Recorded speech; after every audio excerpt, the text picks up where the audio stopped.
there, and so I decided that, well, I went to Chowan College for 2 years, and then East Carolina, and then because of my affiliation with them, I decided to go in the Air Force. Lackland Air Force Base, San Antonio, Texas. I wish I was back home. I never had anybody holler at me and shout at me the way they were doing, and it lasted till we got to the base and for several weeks thereafter.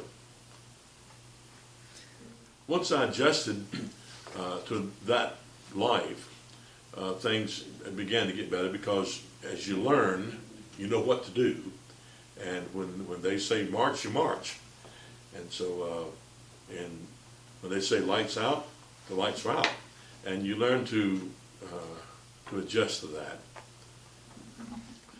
Well, following the basic training, I was assigned to Chenal Air Force Base in Louisiana, and they immediately sent me to school to Fort Slocum, New York, to the Army Information School. And I served as an editor and as a historian at that base till the base closed, and then I went to Columbus, Ohio, and I served there 2 years. I got out of the Air Force, and I became an editor at the Columbus Dispatch in Columbus, Ohio, for a while.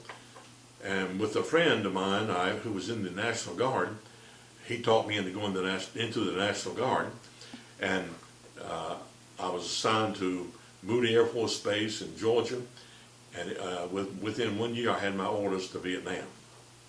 And so I left to go to Vietnam on the 28th of March, 1967. Well, when I landed, I thought that was a place like I'd never seen before. Everything was hot, and I found out almost immediately that they had sent my baggage to the Philippines. And I had on Air Force Blues.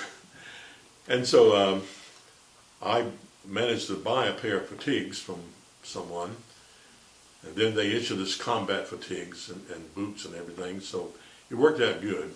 But I was assigned as a combat news correspondent for the Air Force.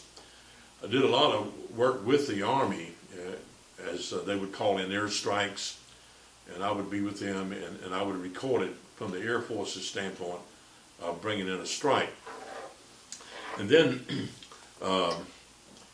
we went to Cam Bay on Christmas Eve, 1967, and President Johnson, Lyndon Johnson, was there to pass out some awards, and I had the opportunity to ask him a few questions on tape, and which was put on the air. But my career there was good, and then one day I went into the colonel's office, and there was a sergeant there from the Pacific Air Forces Command, and he told the colonel that I should be tasked to fill the position that was left open to be a historian. So I worked in a vault for I guess 3 months, writing the air war history of North Vietnam for a 6-month period. And following that, I pretty much stayed in the office and edited reporter stuff until I came home on the 28th of March, 1968. And so that was my tour in Vietnam. Well, yes, as I said, I was a combat news correspondent. I spent a lot of time out with the Army. I remember on one occasion hearing a bullet zinging by my head. Thankfully it didn't hit me. I got pinned down at a place called Duc Pho one time, and the Viet Cong was throwing in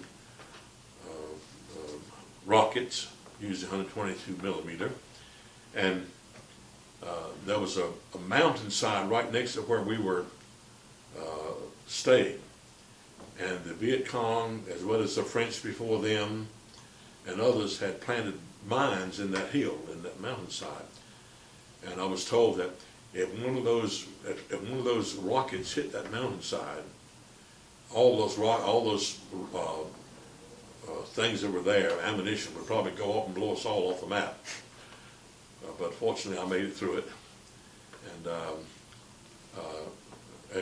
spent some time at Cameron Bay, which is up north. I flew one of the first mission of the C-123 provided airplane into the Delta of Vietnam, and they had just put new jet pods on that airplane. And usually when the C-123 was slow, and when it would come down to drop the load out of the back, the Viet Cong could shoot it several times before it would pull back up. And that day, when we came down and let the load out, almost really close to the ground, and the pilot kicked in those jet pods, that airplane went right straight up in the air, and it like scared the Viet Cong to death. I was signed to Tactical Air Command headquarters at Scott Air Force Base in Illinois, and I headed up a feature writing group of feature writers. And I was there for 2 years, and then I received an assignment to go to Washington to serve as the spokesperson for the President's pilot. I was stationed at Andrews Air Force Base at the 89th Special Missions Wing, which is the flies Air Force One. And I spent 6 years there. I wrote speeches for the President's pilot. I handled the news media for him, and also wrote the history of Air Force One flight for 6.5 years. Following that, I had assignment to Alaska. I ran into my former boss in Vietnam. He'd gotten out of the Air Force. He had just been nominated to be the Assistant Secretary of Defense for Public Affairs. And so I saw him at the Officers Club, and he said, come to work for me, I'm going to the Pentagon. My first reaction, I don't want to go to the Pentagon. And so my orders were changed, and I went to the Pentagon. And one incident I remember when we went there, I went there, that we had a meeting, and the new Assistant Secretary of Defense for Public Affairs, he told everybody, he said, I've been here before. I worked in the Pentagon 3 times.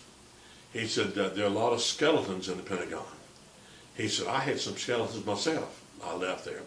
He said, but all skeletons will be removed. If you have any, you better get them out. And he said, isn't that right, Julian Mills? And we had a good relationship. After 4 years at the Pentagon, I found out that if you had spent 4 years at the Pentagon, you could get your choice of assignment.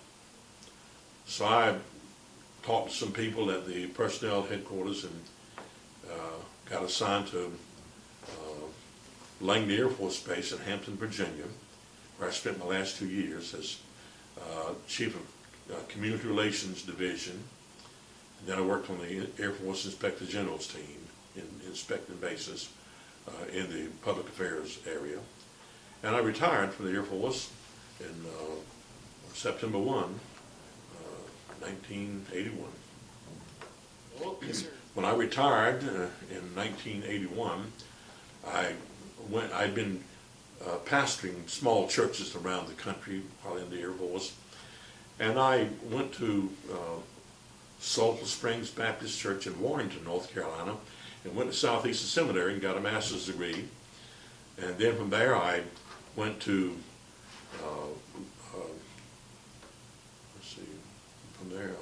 Goldsboro, where I was at a church there for 3 years, Love Memorial Baptist Church. And from there I went to North Rocky Mount Baptist Church in Rocky Mount, and eventually wound up back at home in Roanoke Rapids, where I spent 10 years as the pastor of Park Baptist Church here in Roanoke Rapids. Retired from there supposedly, and then I served as interim pastor at First Baptist Church in Roanoke Rapids, Calvary Baptist, and 2 or 3 others in the outlying areas. And then finally I spent 5 years as the interim pastor at First Baptist of Gaston and left, and then now I'm back as the pastor. Well, Roanoke Rapids is a good town. I love it since I've been back. Said I would never come back, but the Lord sent me back here, And I've spent since 1991 back in Roanoke Rapids. The Air Force is good to me. I have no complaints. I was very fortunate, rank-wise. I was very fortunate in the assignments I had. I was very fortunate in all the military people, who many are still my friends, friendships I made while in the military. Excellent.